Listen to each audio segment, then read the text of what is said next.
मी पण ट्रक घेतोय आणि मला चालवायला जर ड्रायव्हरच नसतील तर काय करायचं, म्हणून त्यांनी ड्रायव्हर्सला महत्व दिलं. हा ड्रायव्हर कोण आहे? हा ड्रायव्हर म्हणजे कस्टमर नंबर 2 आहे. हा ड्रायव्हर जो आहे ना, हा ड्रायव्हर दिवस रात्र गाडी चालवतो, महिने घराच्या बाहेर राहतो, त्याला पोलीस शिवाय देतात, त्याला कर्मचारी शिवाय देतात, त्याला मालक शिवाय देतात. किंबहुना दुर्लक्षित व्यक्तिमत्व जे आहे ते ड्रायव्हर आहे. परंतु चालवतो कोण?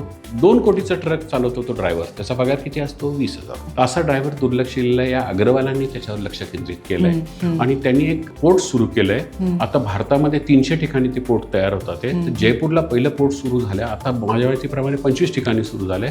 की त्यांनी जयपूरला पहिले 5 एकर जागा घेतली आणि तिथे त्यांनी मोठं पार्किंग केलं आतमध्ये आणि पुढे गाळे काढले. तेव्हा त्यांच्या भावाने त्यांना विरोध केला की हे 2 कोटी रुपये तू इन्व्हेस्ट करतो, निघणार कसे? त्यांनी विरोध पत्करून ते तयार केलं. पुढे साधारण 16 गाळे काढले. पाठीमागे टॉयलेट, बाथरूम, त्यांच्या आरामाची व्यवस्था आणि पार्किंगची व्यवस्था की जिथे चोरी काही होणार नाही. आणि दिल्ली जयपूर मार्गावरती जेव्हा पहिला ट्रक आला तेव्हा त्यांनी तो मध्ये घेऊन त्या ड्रायव्हरचे पाय धुतले आणि त्याला सांगितलं की हे तुझ्यासाठी मुक्त राहायचं ठिकाण आहे. आता जे पहिले 16 गाळे काढले, तिथं ट्रक यायला लागल्यानंतर तिथं ऑटोमोबाईलवाला आला, हॉटेलवाला आला, बॅटरीवाला आला आणि ते 16 गाळे मधनं 5 कोटी रुपये मिळाले त्यांना. ते पूर्ण इन्स्टिट्यूट फुकट झालं. आज त्या तिथे कमीत कमी 200 ट्रक उभे राहू शकतात. असे त्यांनी 300 ट्रक ड्रायव्हर्ससाठी व्यवस्था सुरू केली आहे. कस्टमर नंबर 2 ची काळजी अग्रवालांनी घेतली आहे. हे पाहायला ट्रक कंपन्या आल्या तिथे की हे काय करतायत म्हणून, कारण ट्रकचं भवितव्य दिसलं त्यांच्या इंडस्ट्रीचं त्याच्यामध्ये, की चालवणारा जो माणूस आहे